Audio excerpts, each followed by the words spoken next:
Hey everyone, if you enjoy these recaps, don't forget to like and subscribe to our channel. Now, let's get started.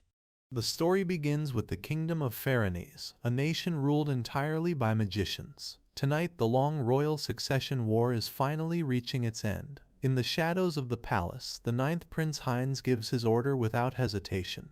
He tells his men to eliminate the second prince, who is currently at the detached palace, and to leave no guards or servants behind. His attendant kneels and calls it a wise decision, adding that after tonight the next king could be no one other than His Highness.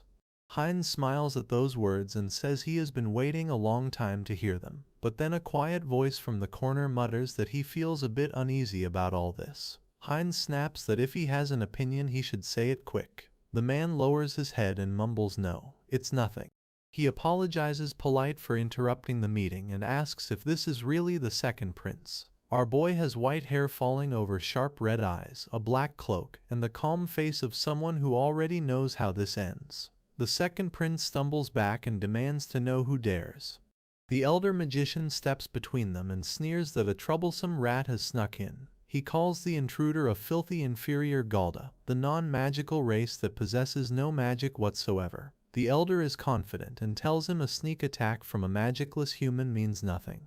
Van slides in low and drives a bare fist into the elder's stomach. The technique is called Stillschlag, a fatal strike delivered without any magic infusion at all. The elder freezes and Van tells him coldly that when you hit the nasal bone at a specific angle, the fragments push into the brain. Magic or no magic, the target is still human. The elder's eyes widen in recognition. He tries to fall back into a chant, but Van warns him chanting is impossible now and orders him to back down. The elder screams that he don't need chanting to kill scum like him. Van then closes the gap with a follow-up technique called Kaifasterts, the jawbreaker, and shatters the elder's face on the way in. The elder crumples to the floor without another sound. The second prince stares at the corpse in disbelief, whispering that an A-rank swordsman and magician was taken out in an instant. Van tilts his head and tells him not to be so surprised, cause there ain't no rule saying you can't defeat magic users without magic. The prince screams and asks if he was hired by Heinz. Van answers that he is an assassin, but he ain't hired, he's doing this as a favor for a friend. The second prince laughs bitterly and mocks the idea that livestock Gulda scum could ever be a friend of royalty. He tries to bargain, promising to pay double, no triple, whatever Heinz offered. Van answers by walking forward and finishing him with a single strike, telling the dying prince that they ain't livestock. The second prince's death is officially announced as death by illness, and the funeral is conducted solemnly. The long palace intrigue has finally ended. Later that night, Heinz finds our boy in the garden and thanks him for the work with his brother. He says he's definitely gonna be the next king now, and that this is where their dream begins. Heinz swears again that when he ascends the throne he will eliminate every discriminatory policy against the Galda non-magical race. He won't let anyone call Van livestock ever again. Van tells his friend that he believes he will definitely do it. Heinz asks him to attend the coronation, then quickly adds that if a Galda were in that hall, they would be thrown out. Van appreciates the sentiment, but urges Heinz not to cause trouble right after taking the throne. Changing people's consciousness takes time, and he can wait patiently. Heinz then gently suggests that since the days of battle are over, Van should return home and get some rest. Alone in his hidden study, surrounded by anatomy books and quiet lamplight, Van reflects that the battle is truly over. Having no magic ain't just a weakness, it's his advantage as an assassin, 'cause he can't be detected either. He remembers his first promise to Heinz, made years ago in the same quiet room. Heinz had worried about the countless masters they would face, the kingdom's greatest magicians and magic swordsmen, and asked if Van could really win.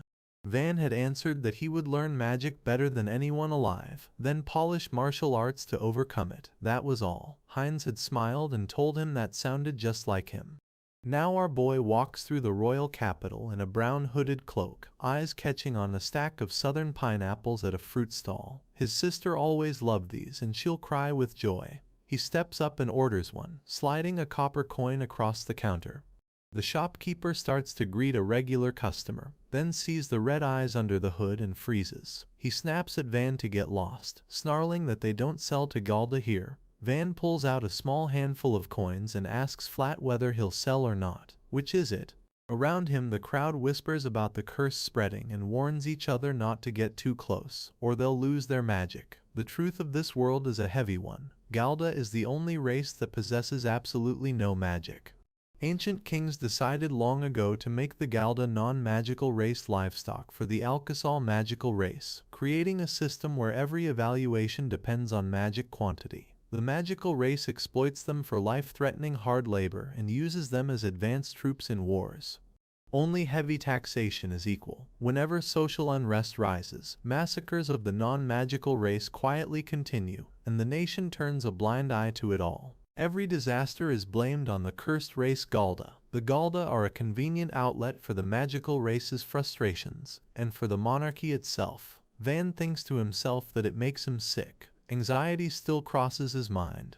In this world, will the day really come when everyone in the village can live with smiles? Just then a small Galda kid chases after him, tumbles over his own feet and crashes onto the stones. Van kneels down and asks if he is okay. The little boy stares up at him with wide brown eyes and says his big brother has red eyes. Van softly answers yes. The kid breaks into a wide grin and says they are really cool. Running off with the fruit later, the boy waves and shouts thanks, big brother. Van watches him go and tells him quietly that they are all the same humans. Magical and non-magical races will surely join hands someday, just like he and Heinz did. This country can be changed. No, he and Heinz will definitely change it. This is where it all begins. Night falls again as our boy walks along Forest Road with a small package tucked under his arm. He murmurs that he's really late. 10 years. He wonders if his mother and sister will both be happy to see his face. Inside a little mushroom-roofed house, his mother teases him that next time he comes back, he had better bring a wife with him. Lena, his sister, jumps in and says he has to introduce her before he gets married. Van looks at her and tells her soft that he's going far away to work. Their mother nods gently and says that since he has decided, he should give it his all. But if it ever gets tough, he can always come back home, and when he does, she'll make him that mushroom soup he loves so much. Lena's red eyes shine as she tells him to take care and go safe.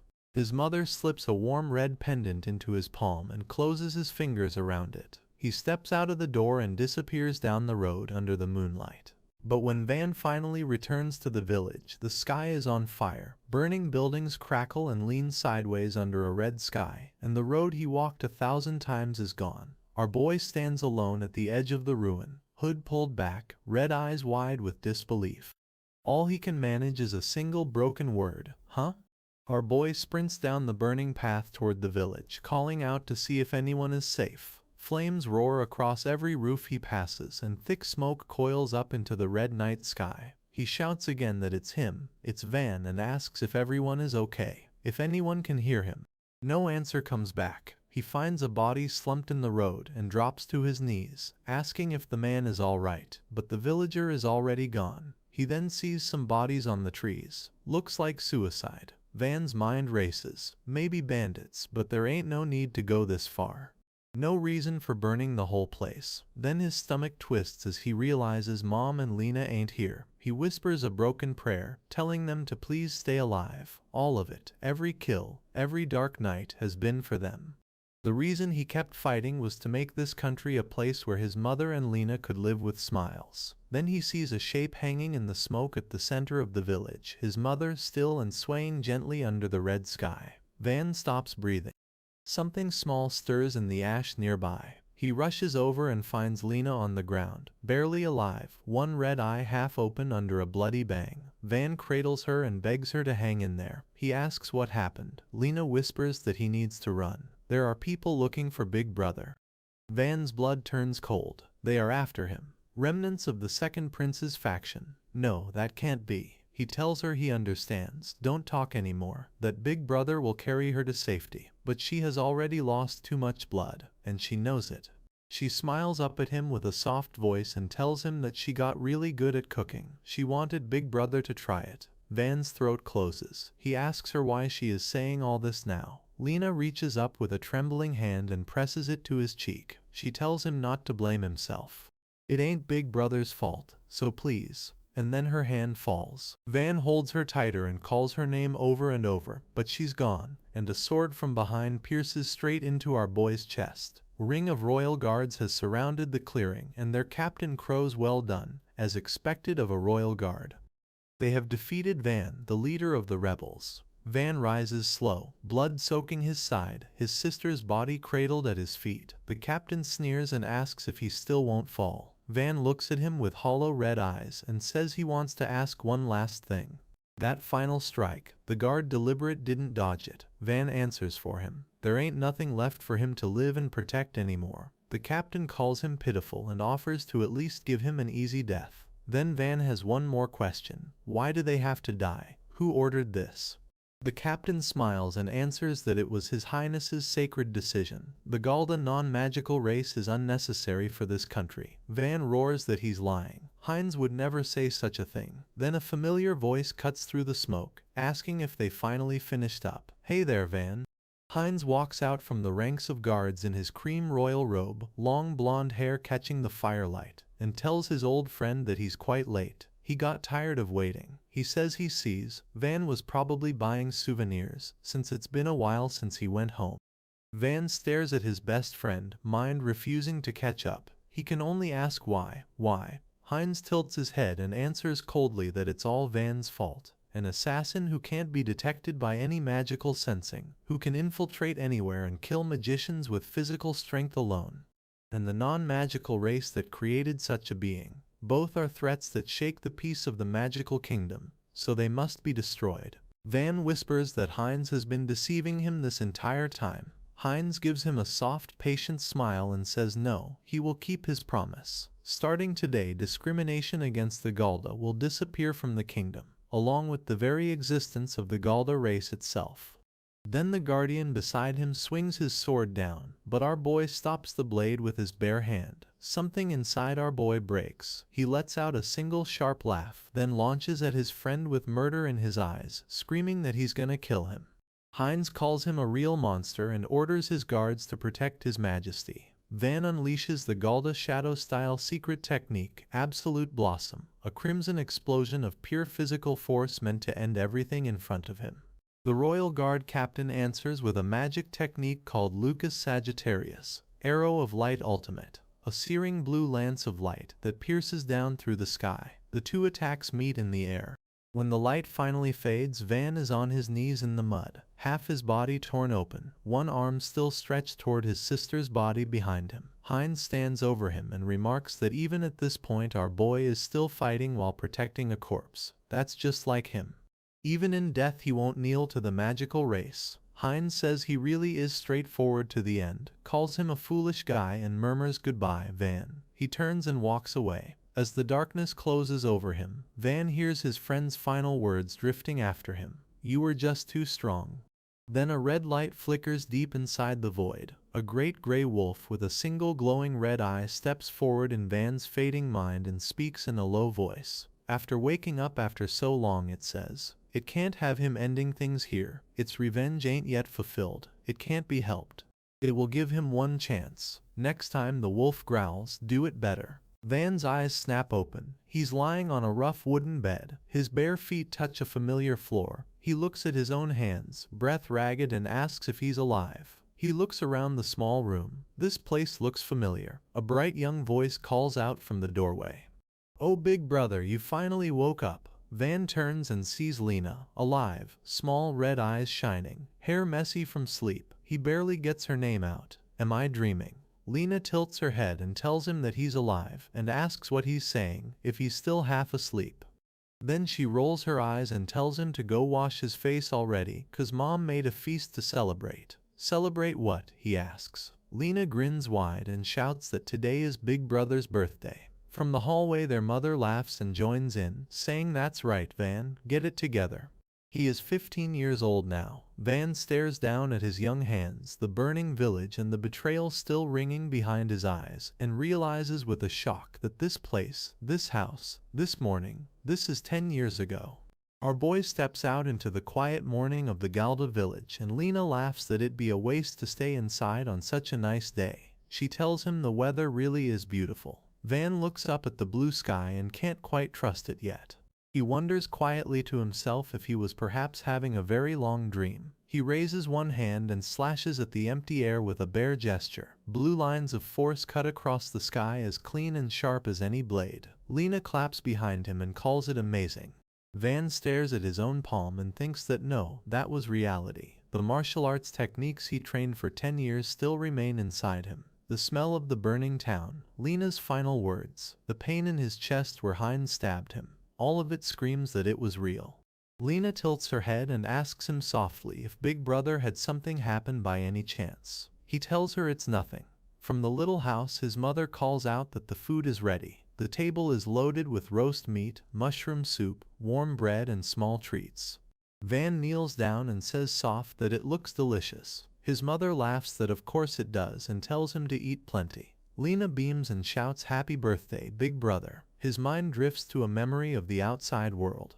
A troop of royal knights escorts a group of Magic Academy students along a forest road. One of them a dark-haired girl with sharp green eyes. A senior magician stops the students and points ahead, saying calm that what lies beyond is the Galda Autonomous District. There ain't no need to worry about civilian casualties. The green-eyed girl frowns. The magician gives her a slow, cruel smile and reminds her that she should have learned this at the Magic Academy already. Those things ain't citizens. They are livestock. The girl looks away without a word. Van closes his eyes and lets the taste of the mushroom soup sit on his tongue. Such a nostalgic taste. Lena blinks and points out that she just made this for him the other day. Van coughs and covers with a small laugh, saying he just likes it that much. Lena grins and whispers that she helped make it too. Their mother teases quietly that this explains why the ingredients are a bit uneven. Lena spins on her, cheeks puffed, and demands to know what Mom just said. Van watches them from across the table and thinks that this really is the world of 10 years ago. He has been given a chance to start over. But how should he begin? Lena's voice pulls him back to the present. She sits down beside him and asks softly if Big Brother is still worrying about it. Van almost jumps. He had been staring at nothing for a long time. Then his old memories flow in. That's right.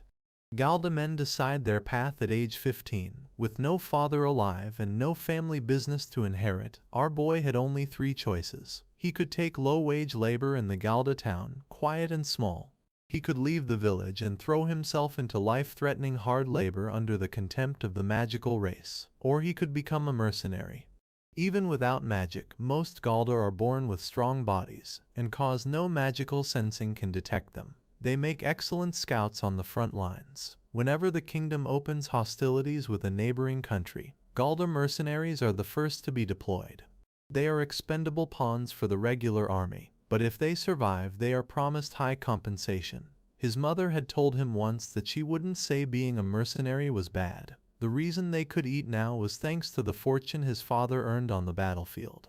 But he was her only son. She didn't want to lose him too. Galda mercenaries have a very high casualty rate. Even so, many choose that path just to survive. In his previous life, our boy also became a mercenary against his mother's wishes. And that's where he met him. Heinz. The memory of that blonde-haired boy on a battlefield of banners and blood cuts through him like a fresh wound. Just then, deep bells begin to ring across the valley. Van's head snaps up and his face drains of color. Oh no, how could he have forgotten?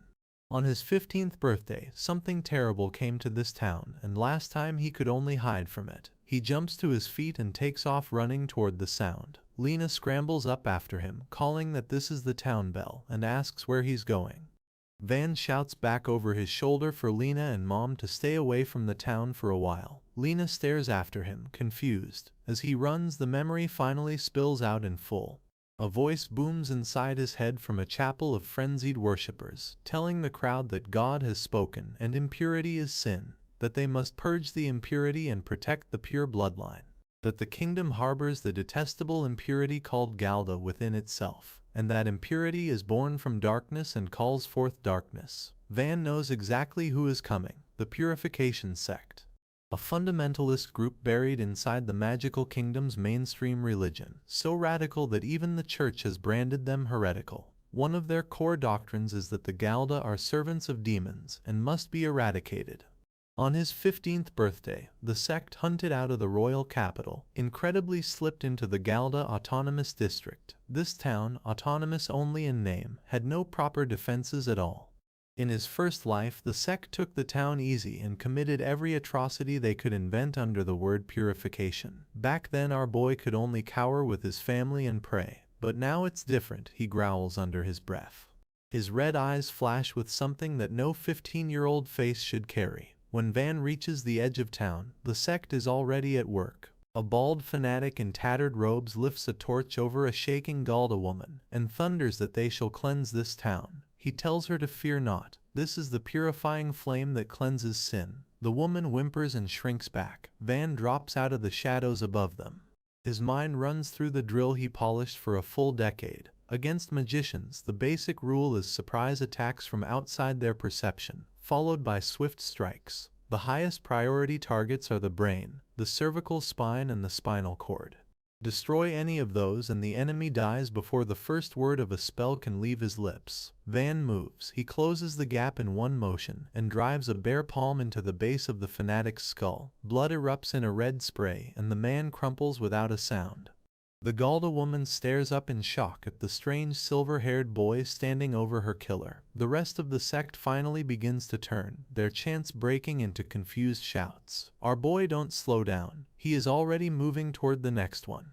Our boy stands over the first corpse, his palm still slick with blood, when the next purification sect fanatic wheels around and screams that he's a bastard. The man swings a magic-infused blade that hums with orange fire, aimed straight at Van's head. Van steps back and thinks fast. Only weapons infused with magic can pierce magical defenses. If he don't have one, he'll just use theirs. He ducks inside the swing, snatches the cultist's own burning blade out of his grip, and drives it back through the man's stomach in one clean motion. The fanatic's eyes bulge as he gasps out a broken "ah." Van, don't stop moving. A third cultist raises a staff and shouts the name of his spell. Electrum, lightning. A bolt of purple lightning cracks through the air. Van slips under it, closes the distance in a heartbeat, and clamps a hand over the caster's face. His other hand drives up under the man's jaw. The neck snaps. The staff hits the ground before the body does. 3 remaining. Our boy notes silently as he lands in a low crouch. A voice shouts at him to stop right there. Van looks up. A fanatic has dragged a Galda woman out of behind a broken column and pressed a dagger to her throat. He tells the demon brat to kneel where he stands. If Van don't obey, he'll kill this woman. Van's jaw tightens. Damn it. There were more of them outside the plaza than he counted. He says out loud that ain't much of a deal. If he obeys, he'll just be killed too. The cultist laughs and tells him then that's too bad for the lady. The woman shakes her head and whimpers no, no, no. The cultist grins wider and tells her to blame that brat over there. Van suddenly raises both hands and calls out to wait. This is fine, right? He asks. The cultist's grin stretches ear to ear and he tells Van that he should have done that from the start. In that same half second, Van is already moving. He had never intended to kneel at all. The cultist shouts hey and hurls his knife. Van slides under it as it whistles past his ear. Blood erupts a moment later. The fanatic drops in a red spray before he can even finish his curse, and Van rises with the hostage safely behind him. 3 fresh cultists close in from the alley behind him. One of them growls at the others to stop playing around and kill this kid already. Another argues no, he killed their comrades. They should make him suffer plenty. The first shakes his head hard. That kid, he mutters, gives him a bad feeling. Behind Van's small shoulders, for a single flicker, the image of a giant gray wolf with one glowing red eye seems to loom out of the smoke. The cultist stumbles back a step and hisses that they need to kill him right away. The other 2 look at him like he's lost his mind. Fine, the frightened one snarls. He'll do it himself. He raises a dagger and lunges. Then a calm woman's voice cuts across the plaza and speaks 2 words. Freezies. Icebind. A wave of pale blue light washes out from the plaza gate, and every purification sect fanatic in front of Van is caught mid-motion inside a shell of crystal ice. The lunging cultist freezes an inch from Van's chest, with his mouth still open. The frozen bodies crack and creak. The fanatic tries to move, tries to shout, but only manages a strangled ah, ah, before he cries out asking what the hell this is. Van stares past his own attacker at the figure walking calm through the frost. Long dark hair, sharp green eyes, a pale mage's dress. He knows that face. She is the same girl who once stood among Magic Academy students in a memory of his previous life, listening to a senior magician sneer that Galda were livestock. She lifts one gloved hand toward the ice statues and warns them not to move carelessly. If they shatter, she says, she don't know how to fix them. She turns to the plaza and announces that the commotion is over. Fanatics. In the name of the kingdom's justice, she places them under arrest. One of the frozen cultists chokes out that these are pursuers from the royal capital. Van feels the shock hit his chest. In his previous life, it should have taken far longer for reinforcements to arrive from the capital. The lead cultist jerks his frozen arm and roars at his men to kill that woman. She looks at him with the same calm and reminds him softly that she said it was over, did she not? Behind her, a column of royal knights fans into the plaza. She tells them to hurry up and confiscate the weapons from the fanatics. The knights answer yes and get to work.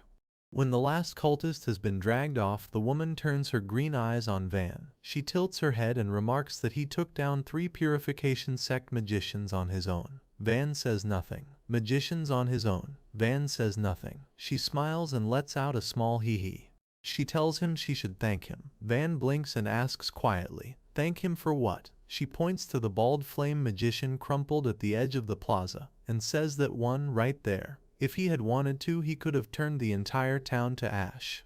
Honestly, she was wondering how to deal with him. It ain't that she couldn't have defeated him, she adds. She just prefers to avoid civilian casualties when she can. Our boy taking him out with a surprise attack was a huge help.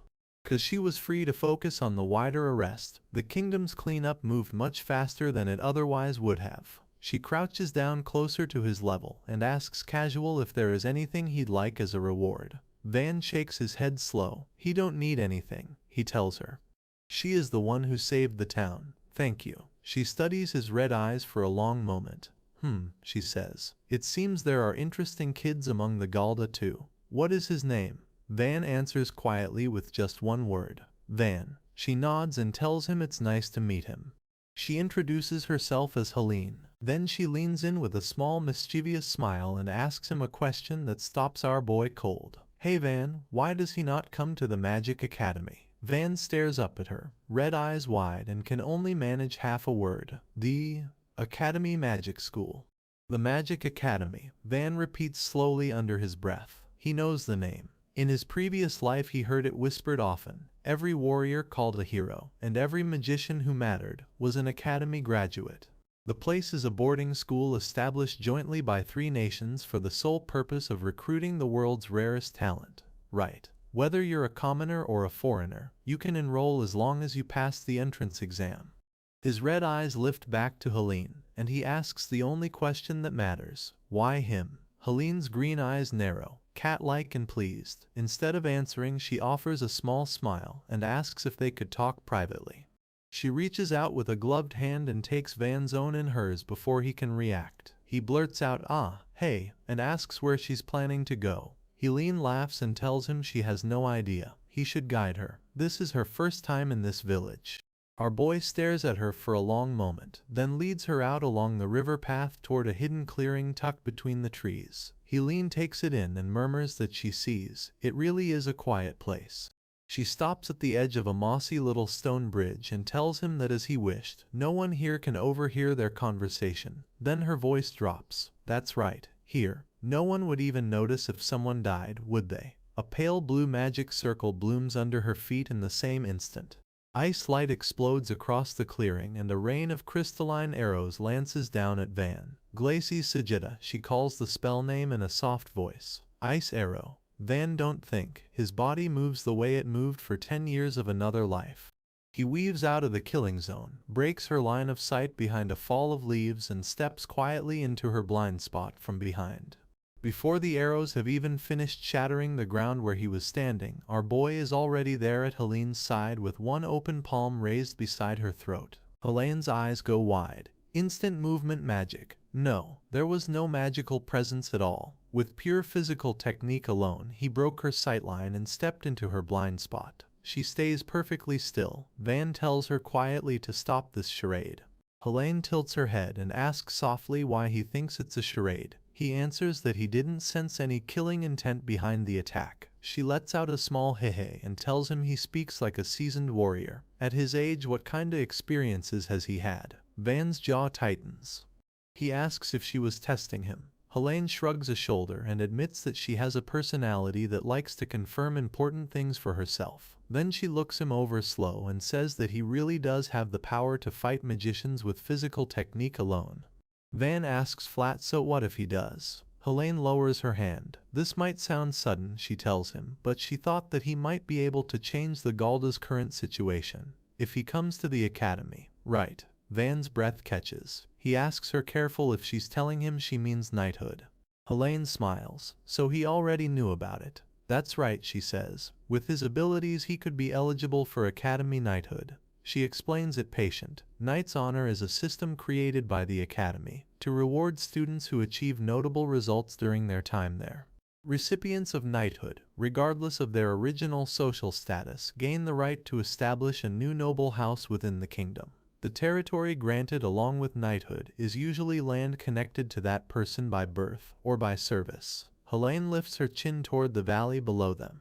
Van, she says quietly. He would surely be granted the Galda town itself. Van's red eyes widen. That option had not been entirely absent from his mind. Unlike his former self, in this timeline he hasn't yet passed the age where he can even take the entrance exam. Yet now, hearing it spoken out loud by a real royal magician, it becomes something he can almost reach for. He stares at the ground for a moment, then lifts his gaze. He tells her he has 3 questions. Helene tucks her hair behind her ear and tells him to let her hear them. First, Van begins. The exam should require a recommendation from a kingdom noble. He don't even need to finish. Helene beams and cuts in that of course, she'll arrange that. Van goes quiet for a beat. She adds that she's happy he seems interested. What is the next question? Van asks slow. A boy like him, without a drop of magic, receiving knighthood at a magic school. It's quite an odd story. What does she really think about it? Helene concedes that it's true. That's odd on its face, but then she leans forward. Those who achieved knighthood in the past all had something in common. They transcended tradition, and each of them reached a new principle of magic. She waves one hand and speaks of the paths people have found. Development of magical medicines. Research on magic circles. Using raw magic power ain't the only principle of magic. Subduing magicians without relying on magic power at all. There's no reason his particular way of being wouldn't deserve knighthood. If he can make everyone acknowledge that ability. But he knows. She trails off softly. Van lets the words settle. He tells her he don't quite understand every piece, but it ain't impossible, and it depends on him. Helene watches him closely and then simply says well, that's fine. Then the final question, she prompts. Van looks up at her and his voice comes cold and level. What is her goal? Using noble status as bait. What is she planning to make our boy do? Helene tilts her head and asks softly whether he don't trust her. Van don't soften anything for her. If he becomes a Galda lord, he tells her, he wants to know exactly what benefit that brings her. He ain't walking into any plan without knowing what the other side gets out of it. Helene falls silent for a long moment. Her eyes drift toward the trees. There is a benefit, she finally admits, but she don't intend to tell him what it is. Van's jaw tightens. That answer alone would send most people walking away. Then a voice breaks the environment between them. Big brother. She demands to know what he's doing in a place like that. Van tries the calm brother voice, the one he always uses. He tells her it's nothing really. His sister ain't buying it for 1 second. She snaps back that it's not nothing. She has heard the story from the townspeople already. She heard that her big brother fought bad people. Van kneels down and pulls her close. Sorry for worrying you, he murmurs. I'm fine. She grabs his coat and cries out for her big brother. His sister's red eyes shine wet as she pushes her face into his coat. Big brother, she scolds him. You always say you are fine and then do reckless things. She asks him if he has any idea how worried she and Mom are. Helen stands up and says our boy don't need to trust her.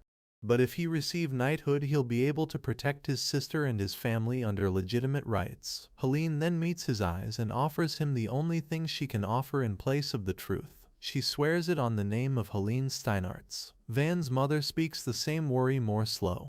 When she first heard that her son had fought the purification sect, she looked terribly sad. Such a thing, she kept saying. Such a thing. Van sits across from her and don't defend himself. He knows what she is feeling. Families whose children he had saved, farmers whose fields had been protected, elders who had watched their neighbors dragged off before. They all came to the door to thank the mother of the boy who fought back, and the change in her face when she heard them speak is something our boy won't forget. She looks at Van in the soft light of the setting sun and tells him he really is his father's child. Well done, she says. She smiles at him with the pride of a woman who has been carrying a widow's grief for a long time. That gives Van the opening he needs. He tells them about the academy. His sister sits up straight and repeats the words back in disbelief. The Royal Capital School. Seems even a Galda can enroll now, Van explains. He walks them through the knighthood system, the recommendation Helene has offered him, and the choice he has made. His mother frowns gently. Bah, but you will be surrounded by magic users, right? She asks. Van nods once. That's exactly why, he explains. He can show the magic users that the Galda ain't losing to anyone either. He can walk in there wearing his red eyes openly and make them face what they have been trained to look past. His sister blinks up at him, not sure yet what to feel. Van holds the moment steady, cause inside his head the same fight has already played out over and over. He has thought about it for days. He couldn't find any other way to save everyone. In his previous life, his path as an assassin only had meaning because he was working alongside the heir. In this life, he refuses to team up with that man ever again. Not once. And that leaves a problem. He can't take on the kingdom single-handedly without a plan. He don't understand Helen's true intentions, but if he accepts her invitation, at least a road opens up in front of him. Since he has already died once, no matter how treacherous the path, that fear don't scare him the way it used to. If there's even the slightest possibility, let us move forward. He looks his mother and sister full in the face at the table. He tells them what he wants. He wants to eliminate the discrimination against Galda from this country. His sister goes still. His mother lets out a small breath and lowers her eyes. Seems, she says finally, that he won't listen even if she tries to stop him. Van's voice softens. Will you forgive me? He asks her. His mother looks up and her mouth curves into a tired, warm smile. She wouldn't listen even if her own mother told her not to. Being stubborn runs in the family too, she tells him. Van can't help it. Thank you, he murmurs. The next morning, Helene is waiting for him at the edge of Galda town, arms folded like she has all the time in the world. By the way, she says as they set off, does he have the exam fees and tuition figured out? Van blinks at her. Huh. Listen here, Helene tells him flat. School ain't free, you know. Van freezes mid-step. Oh crap, he ain't thought about that at all. Back home, the panic ripples through the small kitchen. His mother pinches the bridge of her nose. Good grief, it can't be helped. Fine, she declares. She'll figure out the money somehow. His sister leaps to her feet next, tiny fists clenched. Then she'll work too, she announces. She'll support Big Brother. Van almost knocks over his chair, scrambling to stop her. Wait, he can't let her do that. Should he earn it himself? Sweating. But there ain't any jobs in Galda town that pay that well. He's spiraling when a heavy little pouch drops onto the table in front of him. Coins clink inside. Van stares at it. Why, he asks Helene. Helene shrugs. The reward money for defeating the purification sect, she tells him. Did she not mention that? The morning of departure comes soft and gold. Van's mother walks him out to the edge of the village and holds him by the shoulders. In the city, she warns him, there will be people who treat him harshly just cause he's Galda. There will be things he'll have to endure. But he don't need to feel inferior. Live with dignity, she says. You are your mother's pride and joy. Van meets her eyes and promises he'll do his best. His mother smiles that sad, warm smile again. When you come back, she promises, I'll make that mushroom soup you love so much. Van's eyes sting a little. Thank you, he whispers. His sister grins up at him from behind their mother's arm and says she's looking forward to it. Van steps back and shoulders his pack. Well then, he calls back. He is off. He walks a few paces, then turns and lifts his hand in a wave. In his chest, a promise settles into place. This time our boy swears silently. He will definitely keep his promise. The road takes him out past the mountains under a wide blue sky. Petals blow past him on the wind. Days later, he crests the final ridge and the sight below stops him mid-step. Spires and towers, floating gardens, water bridges arcing between white stone halls. Van stands in his brown coat with his hood pulled up over the silver of his hair and stares down at it. Only two small words leave him. This is the academy. Van stands at the top of the long stone stairway and stares down at the place he has heard about all his life. Spires and gardens, water bridges, halls of white stone stretching in every direction. This is the academy. Our boy pulls his hood a little lower over his silver hair and starts the walk down. A line of exam candidates is already moving through the outer gate. Van hangs back and watches how it goes. A young man in a green cloak steps forward first. Alexis von Hohenberg, he announces. With the recommendation of his father, Lord Hohenberg, the guard bows and waves him through with a bright yes. Please proceed inside. A young woman in a white blouse follows. Elizabeth Kreitzner, she says softly, with the recommendation of Marchioness Klausenberg. The guard offers that it's an honor to meet her and lets her pass. My turn next. He walks up to the gate with his letter tucked in his coat. The two guards see his face and go still. Their eyes lock onto his red irises like they have spotted vermin. Hey, one of them snaps. What are you doing there? Van's shoulders lock up. He ain't even inside the gate yet and it has already started. The guards mutter to each other. Those red eyes, could he be a Galda? Why is a Galda in a place like this? How filthy. Van keeps his face flat while inside he sighs. Here we go with this treatment already. He tells them plain that he ain't doing anything. Just an exam candidate. The guard laughs in his face. An exam? Does he even know where he is? Van answers simply. The Royal School, right. He has heard anyone can take the exam regardless of status. That answer only makes the guard angrier. The man raises his weapon and roars. What exam? A Galda acting above his station. Van's eyes narrow. Inside his head the assassin's mind flicks on. This is troublesome. Suppressing these two by force wouldn't be difficult at all. But if he causes a disturbance right here at the front gate, he won't even get to take the exam. He has to play this smart. The second guard steps up beside the first and orders him to stop this at once. Bloodshed in front of exam candidates. For half a heartbeat our boy feels hope. Finally someone reasonable shows up. Then that same guard sighs and mutters that every year there are these deluded types. Van's face falls. How annoying. The guard turns and lectures him like he's a slow child. The academy, he says, certainly don't discriminate based on student status, but the exam requires a recommendation from a kingdom noble. Van meets his eyes and answers flat. He has one. The guard blinks. What? Van slides the letter of recommendation out of his coat and holds it up. Complete with the kingdom noble's seal. The wax insignia catches the light. The first guard sees it and something ugly flashes across his face. He shouts at Van. You bastard, enough of this nonsense. What noble would ever recommend a Galda? Hand it over. Forging a seal is a serious crime. He lunges to snatch the letter. Our boy has been waiting for exactly that. His free hand rises and taps the man once at the joint of his wrist. Just a light touch. The guard's whole body suddenly buckles from the knees, weight collapsing sideways, and he crashes to the flagstones with a startled shout. He hits the ground before he even understands he was falling. The second guard whips around, mouth open. You, he sputters at Van, why are you suddenly falling down? Then his eyes narrow. No, wait, that kid did something strange. Footsteps click closer. A tall figure with pale hair pushes into view. What is all this commotion? The newcomer asks. He's calm and dressed in refined layers, and both guards straighten up like their spines just snap tight.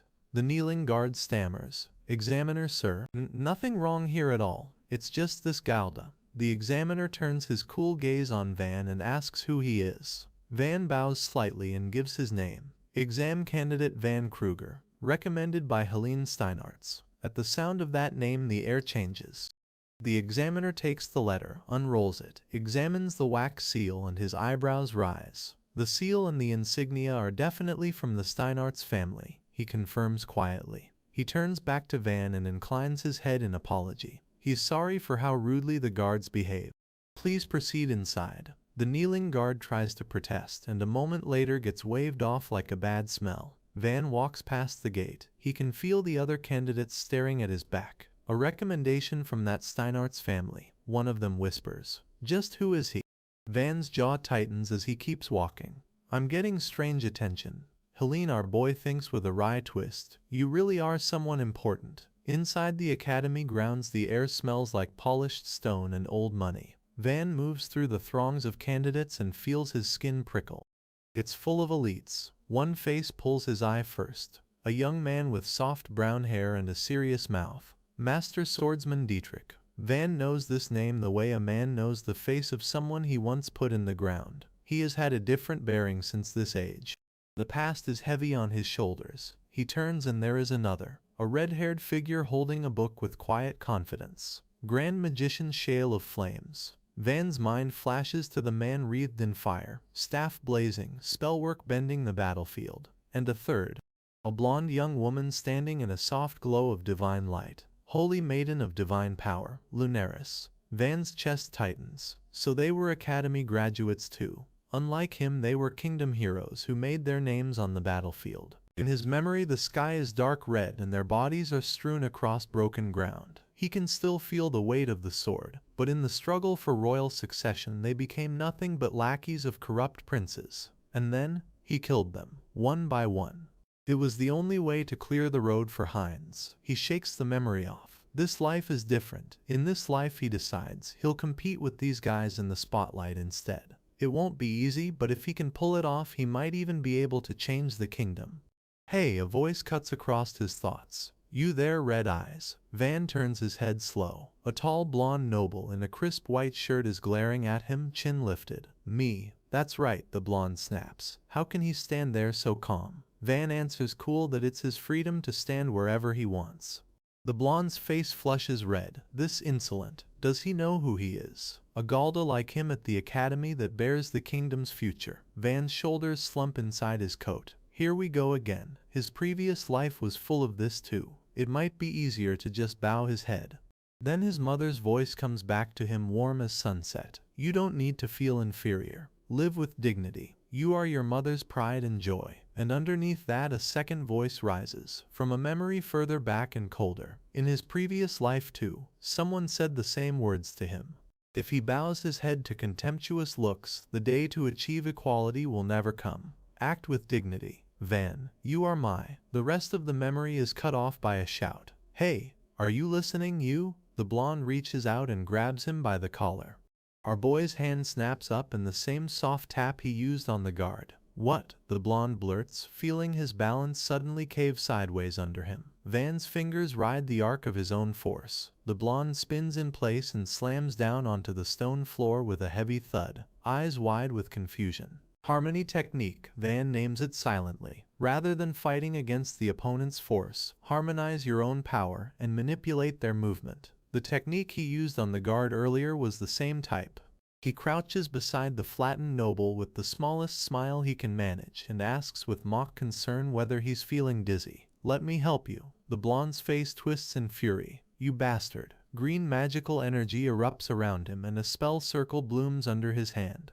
He's a mage after all, and the humiliation is enough to make him draw for real. Then a new voice slices clean across the courtyard. That is enough. Van's head snaps up. A tall young man with soft blonde hair and clear pale eyes stands in the light of the stairway, robed in white with quiet authority radiating off him like he was born wearing it. Two other candidates flank him at a respectful distance. Van's breath catches in his throat.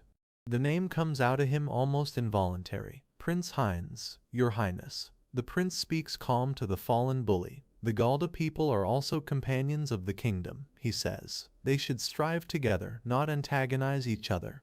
The bully scrambles up and half bows and stammers that this is most unsightly. The prince waves him off polite. There ain't no need to be so formal. Today he's just another exam candidate like everyone else. Please treat him normal. Then his eyes slide across to Van and hold steady. And you too, he adds gently. Van can't move. His chest hurts in a way he wasn't braced for. The face in front of him is younger and softer than the one he remembers, but the voice is the same voice that once said act with dignity to him under a burning sky. The best friend he refused to team up with in this life is standing here on the same stone tile, wearing an exam candidate's white. So you were also, Van whispers to himself, staring, an academy graduate. Prince Heinz stands at ease in his white robe with his hands folded loosely in his lap. Around them the other candidates can't help but whisper, That's the ninth prince, one of them murmurs. To take the exam like everyone else. How fair of him. To show tolerance even to the Galda. Van hears every word. His mind drifts sideways. As expected of His Royal Highness, our boy thinks with the smallest bitter twist. Come to think of it, back in his previous life Heinz once mentioned he used to attend something called the Academy. Really? Van sat across a war table from him and only half listened at the time. He said something like that. He's almost sure of it. Heinz breaks the silence gentle. Van, he says, you seem nervous. Van glances sideways and answers that actually he feels the same way. Heinz's smile softens further. The Academy entrance exam is famously difficult, he says, but there ain't no need to be afraid. Let us give it our all as fellow exam candidates. That smile lands somewhere deep in Van's chest and Van hates it for landing there. Such a warm smile.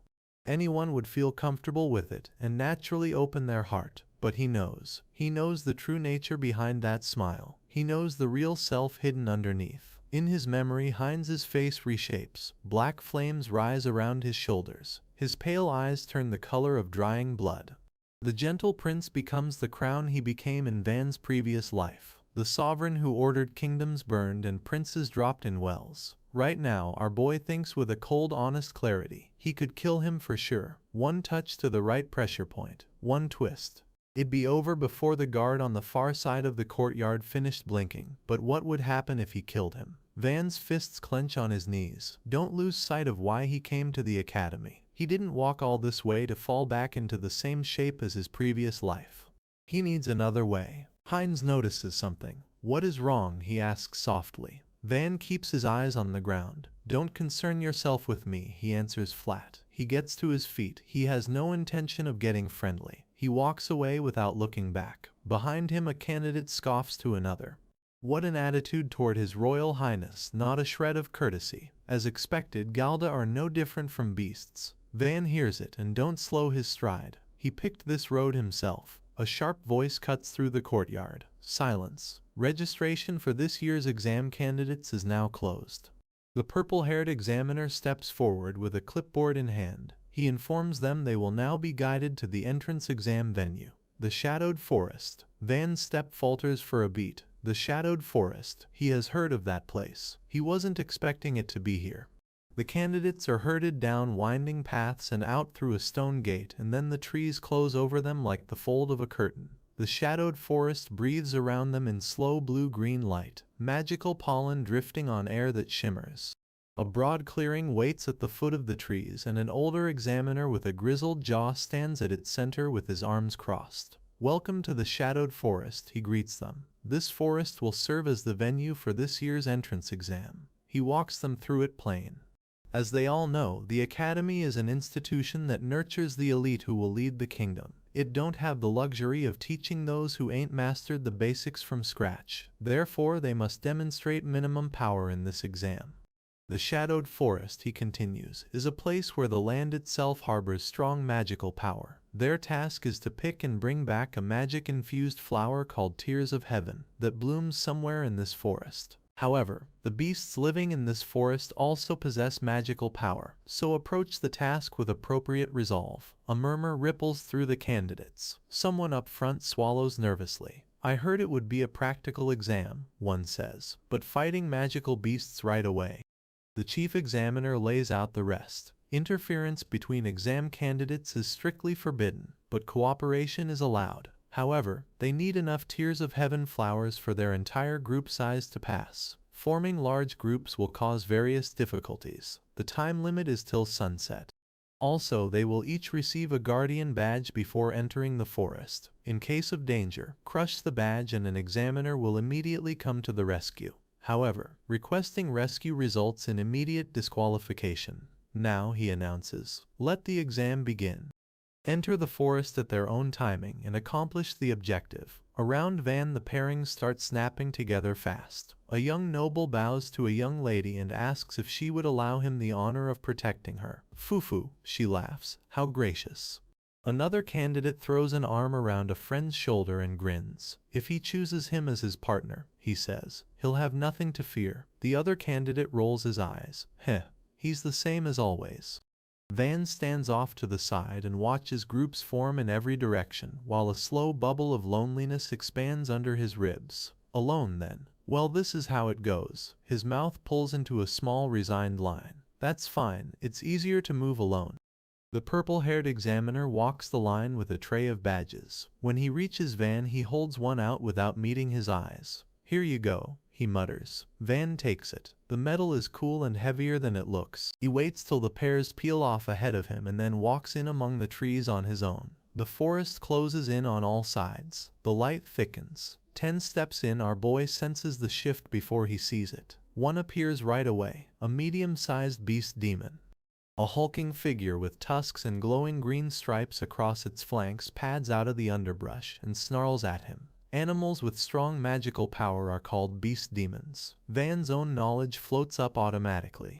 Beast demons have physical abilities superior to humans, further enhanced by magic. They can sometimes be more troublesome opponents than magicians. And come to think of it, after becoming an assassin he only ever fought humans. The beast lunges. Van slides sideways under its jaw and drives his palm up into its ribs. The technique he uses is anti-beast demon killing technique. Crushing strike. Rather than instantaneous impact force, it's a strike that emphasizes increasing impulse. The force waves generated by this type of strike penetrate surface defenses and infiltrate internally. It's a technique that's hard to land when the opponent is alert, but perfect against mindless beast demons. The beast staggers, its whole body shuddering as the shockwave rings inside it.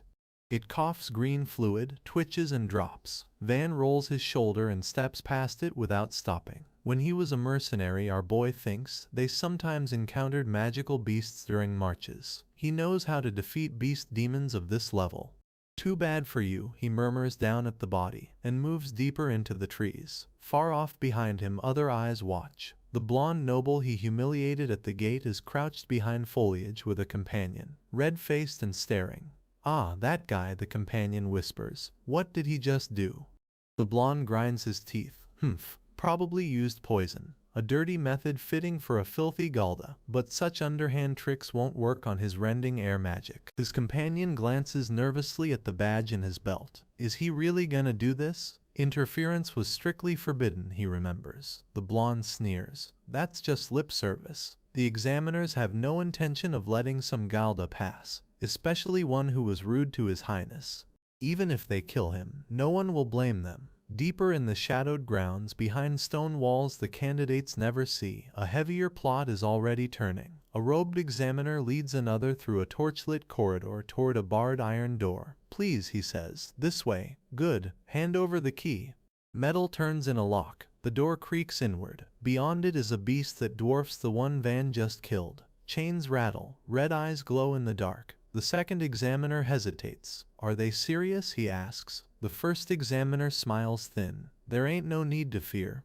This creature is under the control of beast manipulation magic. Target only. That beast who dared crawl into the glorious academy entrance exam. The subordinate blinks. That Galda boy. Right. That's right, the first examiner confirms. Due to the Academy's principles, they can't turn away any exam candidate who has a recommendation, but if by any chance he passes, it'd damage the Academy's honor. Such exam candidates, he adds with something ugly under his voice, are destined to meet with unfortunate accidents. The subordinate glances at the massive silhouette in the cage, but if other exam candidates get caught up in it, the first examiner waves that off. No problem. That Galda is acting alone. There ain't no way any exam candidate would deliberately approach a Galda. He raises a curved knife and cuts the last binding rope with a hard slash. Now go, cursed beast. Eliminate the filthy Galda, and protect the Academy's pride. The cage door blows outward. A monstrous shape erupts into the corridor wreathed in flame-colored energy, red-slitted eyes cutting through the dark like brands. It bounds out into the woods with the singular hunger of something told exactly what to kill. Somewhere deeper in the shadowed forest, Prince Heinz walks alone under the thick blue-green canopy with his white cloak trailing after him. He ain't looking for a flower. His pale eyes flick between the trees like he's reading a page. This year's exam, he tells himself quietly.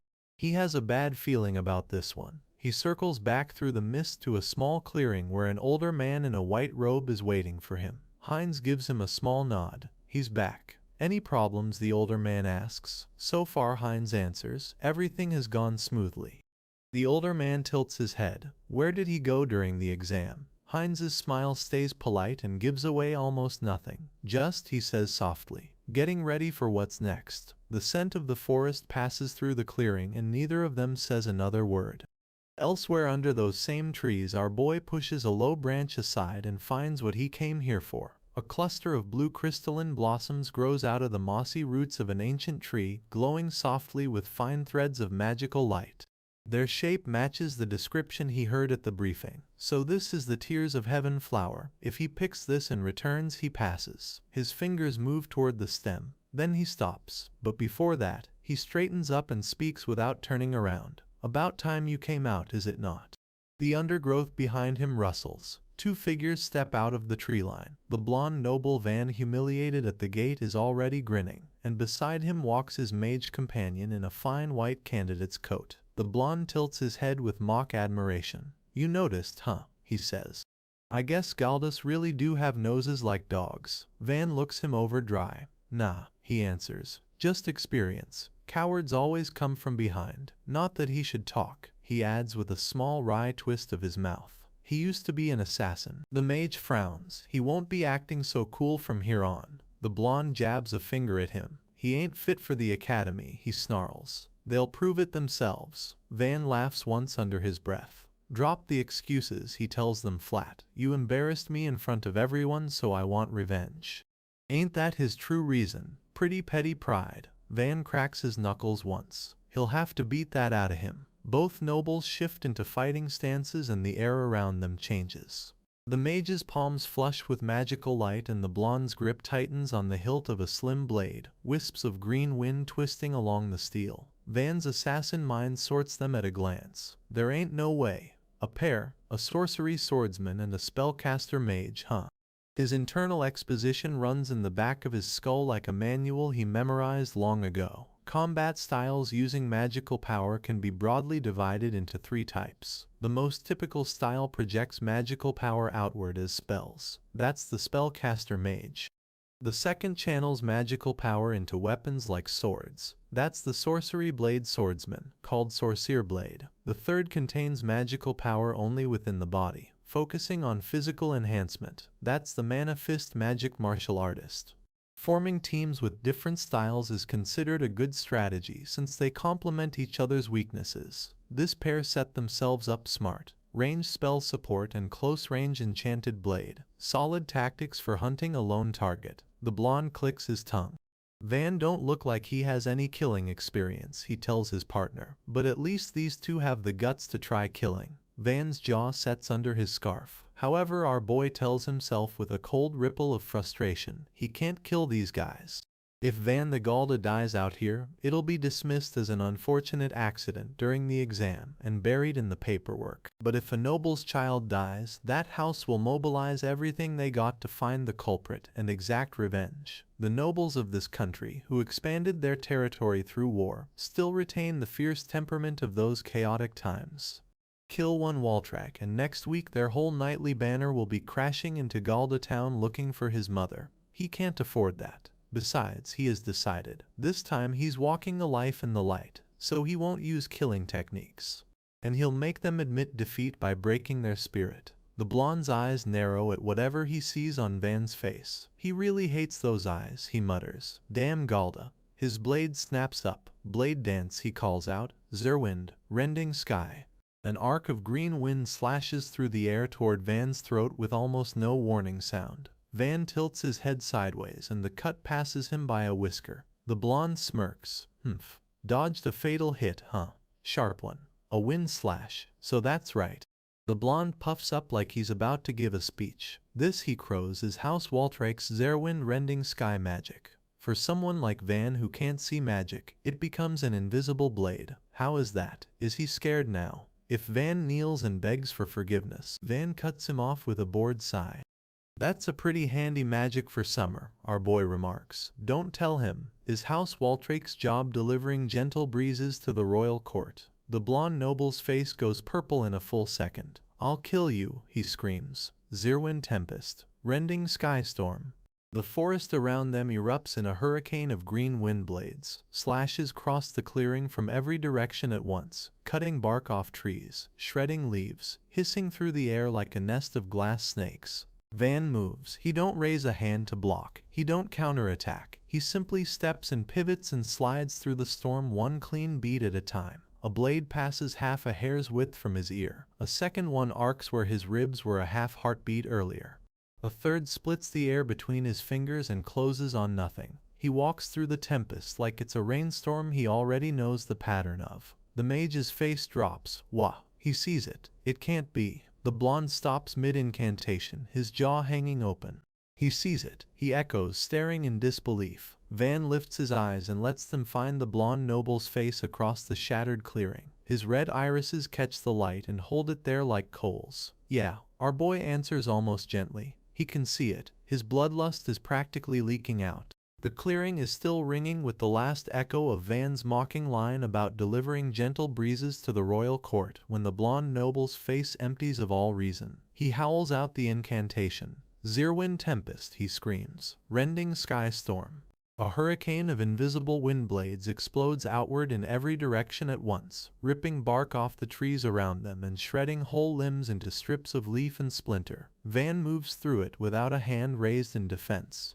He tilts, pivots, ducks under one blade and steps clean between two more. The mage's mouth falls open. He can see it, he blurts. Wah, he can see it. Yeah, Van answers almost gentle, red eyes gleaming across the ruined clearing. He can see it. Their bloodlust is leaking all over the place. Now our boy closes the distance. The blonde noble panics and swings his sword down in a wild arc. You bastard, he shouts. How dare you? His weapon is a simple enchantment-type blade. If Van don't touch the sharp edge, it's just an ordinary sword. In theory, that gives Van an opening. In practice, it ain't as easy as it sounds. Generally, the tip speed of a sword reaches 2 to 3 times that of a punch. Most people trying to grab a swinging blade get their hand shortened, but Van don't go for the blade. With his lightning-fast footwork, he slips inside the arc entirely, past the tip, past the ricasso, and clamps down on the noble's wrist instead. He controls the wrist and lets the sword swing where it wants to go, harmlessly through empty air. A hard twist snaps the noble's balance and slams him face down onto the moss. The sword clatters loose beside his head. Gwa, the noble grunts, chest to the ground. Damn it. His mage partner scrambles backward on his palms. Van straightens up slow and looks down at the blonde. Still wanna go? He asks quietly. Beyond this, he warns him. He can't hold back anymore. The mage's nerve breaks completely. I'm sorry, he stammers, hands up, palms out. He apologizes. So please. Van's ear twitches. The rest of what the mage is saying don't reach him. His head tilts sideways. Wait a second, our boy murmurs. Something feels off.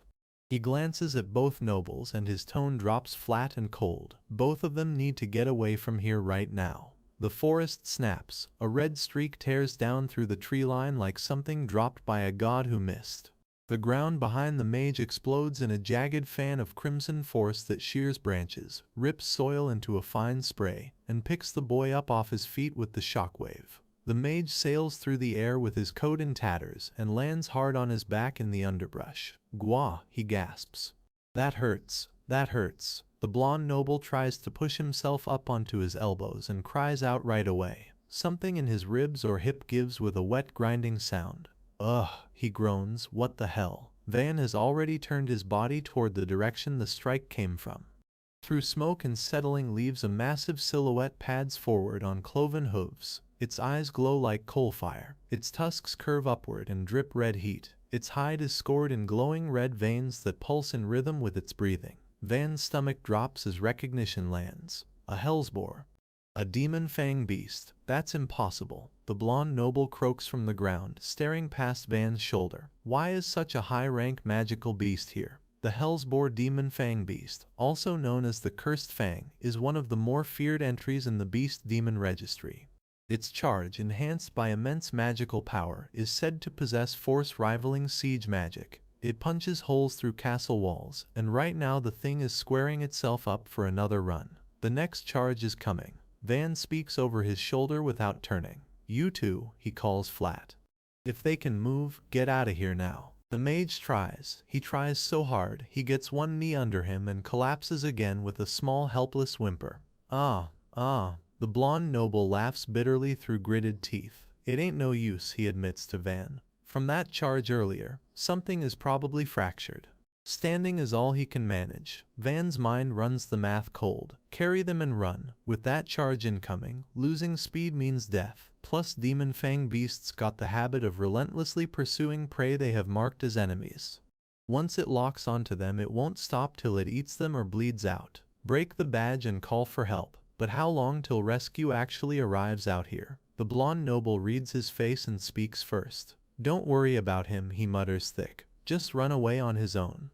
He is still a magician of House Waltrek. He can handle something like this himself. Van's face flattens. Don't be stupid, he mutters back. The mage props himself up on shaking arms and manages his own protest. Running away and abandoning comrades would disgrace House Eisenbach. Van stares at both of them for a long second, and then something twists tired in his mouth. He shakes his head once. He gives them the only plan the situation allows. Break the badge and call for help. He'll buy time till rescue arrives. The blonde noble spits blood into the grass. If they fail the exam by doing that, that would disgrace their house. That's right, the mage agrees, weak, jaw set. Rather than stain the family name. Yeah, the blonde noble adds. His voice cracks and firms. They'll fight and die trying. Our boy's forehead falls into his palm. Cheap pride, he mumbles under his breath. What did he say? The blonde noble roars from the ground. Van drops his hand and turns to face them fully. His red eyes catch the light. If they are gonna fight, he answers even, then fight to win. Ain't that the pride of kingdom nobles? The blonde noble's mouth opens. His mouth closes. His face darkens with something that isn't quite hatred. Ch, he grumbles. Cocky Galda. Behind Van, the hell's boar plants its front hooves and lowers its head. Red mist bleeds off its tusks. The pulse in its hide quickens.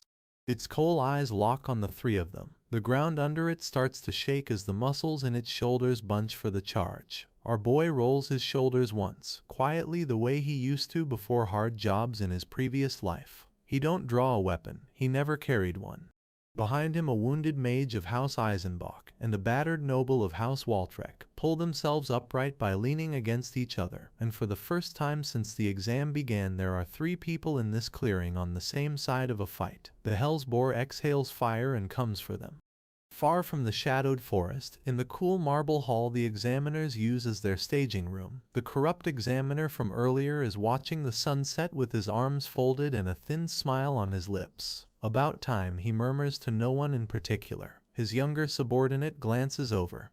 Time for what? He asks. The corrupt examiner waves it off. Don't worry about it, he says light, just thinking aloud. By the way, has anyone called for help with their badge yet? The purple-haired examiner from the gate flips through his clipboard and shakes his head. No, he answers. It's been quiet so far. Ah. The corrupt examiner's smile spreads. That's good. Looks like their target didn't even have time to call for help. In his memory, the pieces line up smooth. All exam candidate belongings were collected before the exam started, as is the custom. He retrieved that one's luggage from the storage room himself. He had the demon fang beast memorize his scent from that luggage before releasing it. By now, it should have finished him off. All that's left is to wait for the news. He turns from the sunset with something ugly crinkling around his eyes. Back inside the forest, our boy is doing anything but dying. The Hellsboar's second charge is already coming down the corridor of trees toward them. Fire mist boils off its tusks. Its coal eyes are locked forward. Van plants his feet in the churned dirt between the beast and his 2 wounded companions and raises his voice. Here it comes, he calls. He don't turn to look at them. He talks fast. He's gonna stop it. The 2 of them are to hit it with their strongest attacks while he creates an opening. The blonde noble spits blood into the moss and glares. You bastard. Who are they to be given orders by? The Hellsboar is on them. Van breaks into a full sprint and closes the distance faster than either noble expected. In his head, the technique locks into place. Strike, layered with crushing blow. Strike is a technique where a fighter anticipates the enemy's attack and hits the point where their motion originates. When any quadruped begins to move, the first thing that shifts is the head, and every other joint follows from that first inch. Van layers his penetrating crushing blow strike right there. On the massive knot of muscle at the base of the Hellsboar's skull, his palm connects with a shockwave that sings through the whole clearing. The beast's head snaps sideways, and its front hooves keep coming. It ain't going through. Van's fists in this life ain't the fists he had in his last one. The loss of muscle mass and body weight from regressing 10 years is the whole story in one line. His current strikes ain't enough to knock out a Hellsboar demon fang beast. He's running the technique correctly. He simply don't have the pounds behind it anymore. Now he shouts anyway. The blonde noble's discipline snaps into place from years of drilled reflexes. Zerwind, he cries, rending sky. Green wind blades erupt around the Hellsboar's flank, sizzling through the smoke. The Mage of Eisenbach lifts trembling hands and screams out his own incantation. A concentrated blast of golden magic light hammers the Hellsboar's shoulder. Both spells hit dead on and both spells bounce. It's so hard, Van hisses through gritted teeth. The beast's hide is layered with a passive magic defense that spits their attacks off like water off oiled steel. The Hellsboar shakes off the strike, plants its hooves, and turns its head with a new focus in its eye. It knows now which of them hurts. It picks its target and it fires forward. Van shouts, "Get down!" The tusks come in like battering rams. He throws himself sideways with the two nobles a hair's breadth behind him, and the Hellsboar's charge blows through the space they were just occupying. Trees behind them come apart in a starburst of splinters. A crater the size of a farmhouse foundation opens where they had been standing. Van hits the ground hard on his shoulder and rolls twice before he stops. Coo! The blonde noble goes down on his side, clutching his ribs. Damn it, he grinds out. It hurts. Van pushes himself up onto one elbow and drags his eyes across the ruined ground. He spots the shape of the mage in the underbrush, still moving. "You're alive," our boy breathes. The mage nods weak. "I deflected it slightly with wind," he says, voice paper thin. "But there won't be a next time." The blonde noble stares up at the churned sky through the shattered canopy. "Is this the end?" he asks quietly. His voice is empty. "My sword didn't work at all either." Van gets to his feet and dusts his palms. "All right," he calls to them. "One more time." Both of them look at him like he has hit his head. "Huh." The mage manages. Van's red eyes flick to the beast, which is already circling for a reapproach. "Next time," our boy tells them even. They finish it off. "Weren't you watching?" the blonde noble bursts out. "They can't pierce through its magic defense." Van answers each of them like he's filing off a duty roster. Next time, he informs the blonde noble, "Try mixing rocks into the wind. It won't be an invisible blade anymore, but it'll have more killing power behind it." Then he turns to the Mage of Eisenbach and him. "If slashing don't work, try thrusting. Lay the blade flat and aim for the gaps between the ribs. Concentrate his magic into one point." The blonde noble stares at him with something that keeps changing shape on his face. "What is he thinking?" he mutters slow. "He should understand there ain't no chance of winning after that. But his injuries are light. If they use him as bait, Van can escape." The offer sits in the air between them. He tells him not to hold back because he will kill Van after all. Van holds his eyes. He speaks quietly, and for the first time our boy's voice is no longer wry or cutting. He ain't interested in petty revenge. His mouth pulls thin. His goal, he says, is for his family, for the Galda, to be recognized as part of the kingdom. So then, he can't run away and abandon comrades from the same country, can he? The clearing is dead silent for a beat. The Mage of Eisenbach's mouth opens slightly and don't close. The blonde noble of Waltrike looks like he was slapped and can't find the right word to say back. Something turns behind his eyes. He drops his gaze to the sword still lying in the moss at his hand. Behind them, the Hellsboar demon fang beast throws its head back and roars. Fire mist rolls off its shoulders. The ground under it shakes. Its front hooves scrape gouges in the soil as it lowers its skull into charging posture again. The mage's voice cracks with pure terror. "It's coming. Amo."